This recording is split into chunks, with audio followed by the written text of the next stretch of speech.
got to the studio and this was happening. Good thing the video's already done. We're going wide angle on this one.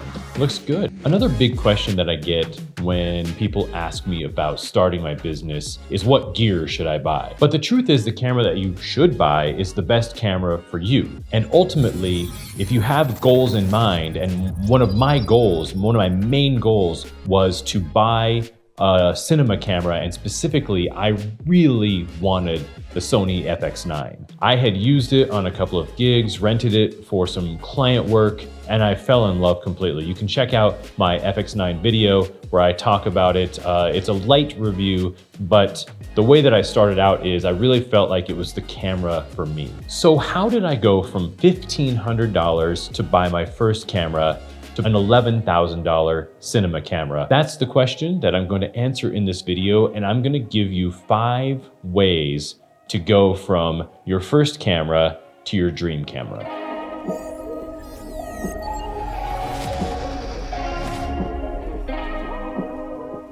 Hi everyone, if you're new to the channel, my name is Matt. I am a filmmaker and entrepreneur based in Colorado. For those of you returning, thank you so much for visiting the channel again. For those of you who have subscribed, thank you so much. And hopefully at the end of this video, if you guys do find that it was helpful to you, I would love it if you would consider liking this video and subscribing. We can go round and round and round researching things, but sometimes it's very important, all the time, it's very important to be very deliberate with your decisions. Make the decision, go with it. But if you think it's wrong, correct that course along the way. And so I took that philosophy with me when I decided on my very first camera. I budgeted myself $1,500 to buy my first camera and first lens.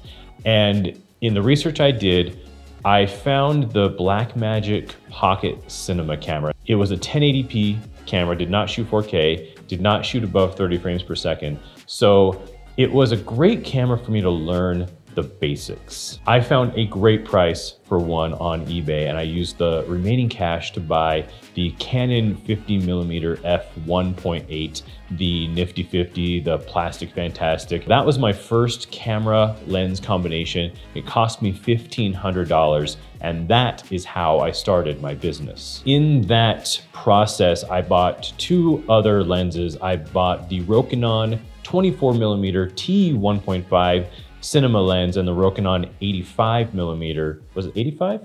Yes, it was 85. I bought the Rokinon 85mm f1.5 or t1.5 cinema lens. I used those on the Blackmagic Pocket Cinema camera, which, by the way, when I bought it, actually came with the Metabone speed booster. So I was able to use those Canon lenses instead of having to use Micro Four Thirds. It was phenomenal. It didn't take long for me to realize that I really needed to and wanted to start shooting in 4K. And I also wanted to start experimenting with slow motion. So at the time, the slow motion king was clearly the GH5. I sold my Blackmagic Pocket Cinema camera along with the Nifty 50 for $1,500. So I made my money back, and I used that $1,500 to buy the GH5 and the Viltrox adapter for Micro Four Thirds to Canon EF mount, because those are the lenses that I had at the time. I did not like the GH5, and I really wanted to go full frame. And in wanting to go full frame, I discovered guys like Josh Yeo and Jason Bong and these other filmmakers and YouTubers who I really liked and thought they were super cool. So I bought my first A7 III. So I sold everything I had. I sold the GH5, the Viltrox adapter, my 2 Rokinon lenses, and I put all of that into a used A7 III, which I got for about $1,600, and the Rokinon 35mm autofocus. But it was very clear that I needed to work really hard, start saving to buy the G Master lenses. So the point here is that I was moving my money around quite a bit. So how did I go from a Sony A7 III with a Rokinon 35mm autofocus lens to a Sony FX9? Well, the truth is putting in the work. These are the 5 things that I would recommend you do starting out to go from your first camera to your dream camera? Number one on the list is buy what you're comfortable with. Most people would say buy what you can afford. I hate the word afford. I prefer to look at it like buy what you're comfortable with. Spend the amount of money that makes you feel comfortable that you can get a return on that investment in the gear that you buy. And number two, start small. Only get what you really need or what you really think you need. Because as you start to do gigs, you're going to see what sort of gear you actually need. And by starting small, I would say one camera, two lenses, some sort of wide angle lens, and some sort of telephoto lens for portrait type work. So maybe a 24 and an 85, at least two batteries for your camera, and then some kind of really reliable case. And number three, keep it small. Now, don't get me wrong, I definitely went off the rails at a time or two where I maybe had like 9 lenses. So I get it. We get excited about gear and we want to try new things out. But as you do more gigs, you're going to find out what really works for you and what really falls into line with the type of style of filmmaker or photographer that you want to be or that you're aiming to be. Personally, my work evolved into doing a ton of interviews. And in order to do those interviews, I needed 2 cameras. So I ended up with 2 A7 IIIs. But as I did all of this work, what I realized is all I needed was 2 lenses. I needed a 24mm lens. I used the G Master by Sony and an 85mm lens. Also the G Master. So I have a great wide angle lens. I have a great telephoto lens for close-ups, for portraiture. Now I also have the 50mm lens, the Sony Zeiss Planar 1.4. So I discovered that I could get through pretty much any gig with those 3 lenses. Now I did of course buy a couple of vintage lenses, but vintage lenses are so cheap. That's just a lot of fun to work with. And then I also bought a 14mm lens to use because I started picking up a lot of real estate work. So keep it small, but go in the direction of the work. If things are requiring certain types of gear, certain types of lenses, then absolutely go for it. Now, number 4 is a piece of advice that I gave to myself. This doesn't work for everybody, and I totally understand that, but that's stick to an ecosystem. I chose Sony.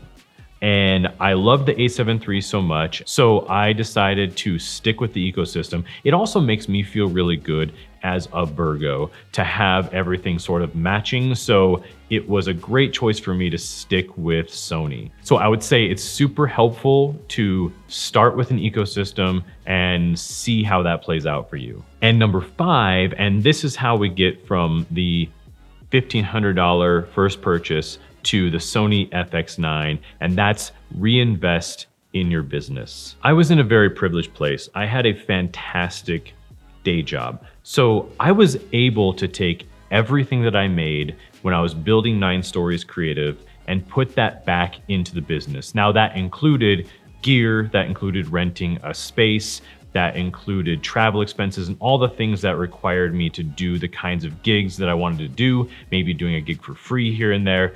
But the important thing was that I reinvested that money I made back into the business. If I could make a bullet point under 5 and make it 5A, I would say make a goal for said business. For me, I needed to have a goal. I knew that I wanted to have 2 A7 IIIs. I wanted to have the 24mm G Master and the 85mm G Master.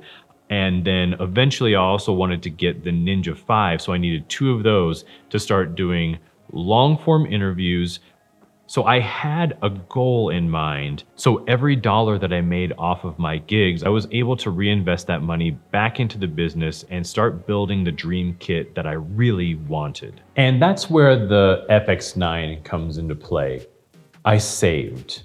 What money I didn't spend back in the business, I saved that money. So I was able to feel comfortable with making a huge purchase like the Sony FX9. Now, in the middle of that, I also sold one of my A7 IIIs. I bought the A7S III that I'm shooting this on now, and sold a smattering of other things that I had sitting around, gear that I didn't need. I sold $3,000 worth of extra gear that I had accumulated over the last 2 or 3 years that I didn't need. It's amazing how much you accumulate that you realize, I don't need that. It makes me very sad to say that I'm going to end up selling my last A7 III.